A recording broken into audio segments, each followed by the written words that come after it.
Bismillahirrahmanirrahim. Assalamualaikum warahmatullahi wabarakatuh. Apa kabar teman-teman hari ini? Semoga dalam keadaan sehat. Pada kesempatan kali ini, perkenankan saya untuk mempresentasikan model-model pendidikan inklusif. Sebelumnya, saya Fikriatur Najia dengan NIM 213131122.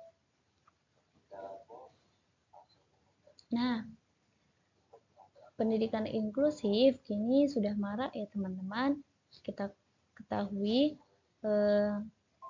di mana sekolah-sekolah sekarang mulai menerapkan pendidikan yang inklusif. Nah, model-modelnya nanti kita akan pelajari di sini. Kemudian kita ulas kembali apa itu pendidikan inklusi. Nah, pendidikan inklusi yaitu sistem penyelenggaraan pendidikan yang terbuka bagi siapa saja dengan latar belakang berbeda serta kondisi yang berbeda. Kemudian model pendidikan inklusi sendiri yaitu sistem pendidikan yang menyediakan kesempatan kepada semua peserta didik, termasuk anak yang berkebutuhan khusus atau ABK, untuk mengikuti pendidikan yang bermutu sesuai dengan kebutuhan dan kemampuan mereka. Nah, untuk pelaksanaan sekolah inklusi sendiri diambil dari 3 tokoh penulis ini, yaitu ada Falk, Bos, dan Scum. Mereka itu adalah penulis tentang pendidikan inklusif yang menghargai pendidikan inklusif sebagai model pendidikan yang memberi kesempatan kepada siswa untuk belajar bersama.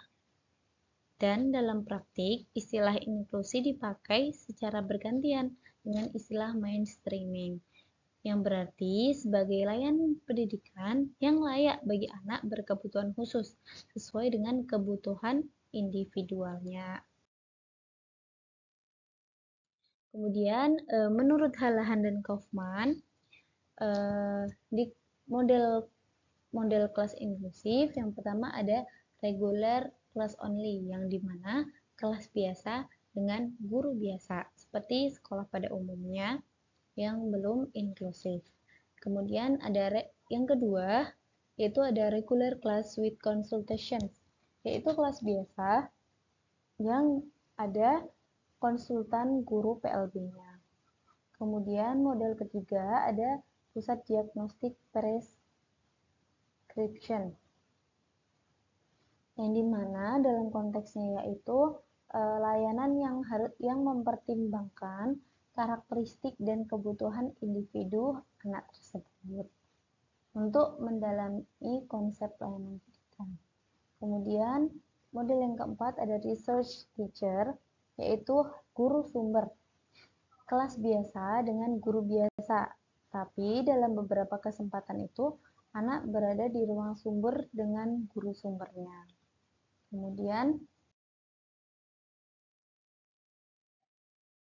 ada special day school, di mana sekolah luar biasa tanpa asrama, di mana anak ini sekolah di misalnya seperti SLB yang mereka itu pulang pergi atau tanpa asrama, tidak menetap di sekolah. Kemudian ada residential school, di mana sekolah luar biasa tapi anak itu menetap di sekolah atau berasrama. Kemudian yang ketujuh ada hospital or homebound instruction, di mana pendidikan itu dilaksanakan di rumah atau di rumah sakit, yakni di mana kondisi anak yang belum memungkinkan masuk ke sekolah biasa. Kalau belum memungkinkan masih di rumah ataupun di rumah sakit dulu. Nah, ada juga self-contained class, di mana kelas khusus di sekolah biasa bersama guru PLB, di mana seperti mungkin ada sekolah negeri atau sekolah yang masih yang masih ada guru PLB-nya. Nah, itu nanti ada kelas khususnya. Kemudian ada itinerant teacher, di mana kelas biasa dengan guru kunjung. Gurunya nanti akan berkunjung seperti itu. Kemudian Samuel Eckert membuat gradasi layanan pendidikan bagi anak berkebutuhan khusus dari model sekresi ke model seperti di bawah mainstreaming ini. Nah, jadi ada segitiga ini. Yang mainstreaming yaitu ada 6. Kemudian sisanya 3 yaitu menjadi segregation, bentuknya segregation. Kemudian bentuk-bentuk layanan pendidikan untuk ABK itu atau pendidikan inklusif itu ada 2 bentuk. Yang pertama, layanan pendidikan segregasi, yaitu pendidikan yang melibatkan pemisahan anak berkebutuhan khusus dari anak-anak normal. Nah, implementasinya itu anak-anak berkebutuhan khusus belajarnya itu di sekolah khusus yang didesain khusus untuk mereka. Tujuannya untuk menyediakan lingkungan yang fokus, benar-benar fokus untuk anak-anak berkebutuhan khusus. Kemudian yang kedua ada layanan pendidikan mainstreaming, yaitu model layanan pendidikan yang menggabungkan konsep integrasi. Nah, anak-anak berkebutuhan khusus ini belajar di kelas biasa yang sederajat campur dengan anak-anak normal di sekolah reguler. Jadi mereka itu setara. Tujuannya itu memungkinkan peserta didik berkebutuhan khusus menyesuaikan diri dengan kegiatan-kegiatan yang ada di sekolah. Kemudian pendidikan integrasi itu layanan pendidikan yang menggabungkan aspek sosial, instruksional, dan temporal, sama seperti mainstreaming tadi. Anak-anak berkebutuhan khusus itu mereka setara tadi bersama teman-teman normal di sekolah reguler dengan pendekatan yang memperhatikan kebutuhan individu. Nah, tujuannya itu untuk menciptakan lingkungan inklusif yang memfasilitasi perkembangan dari semua peserta didik.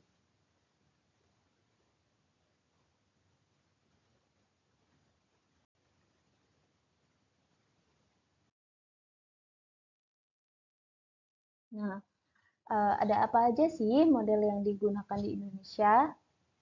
Inklusi yang moderat, yang pertama itu ada kelas reguler atau full inclusion.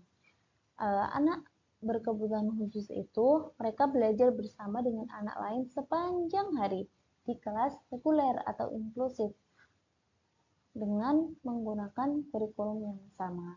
Di misalnya satu kelas ada anak yang ABK sama anak yang normal, itu mereka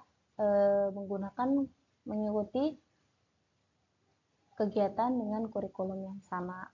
Kemudian ada kelas khusus dengan berbagai pengintegrasian, di mana anak berkebutuhan khusus ini belajar dan mendapatkan layanan bimbingan dari guru yang pendidikannya khusus atau pembimbing, ada pembimbing khususnya.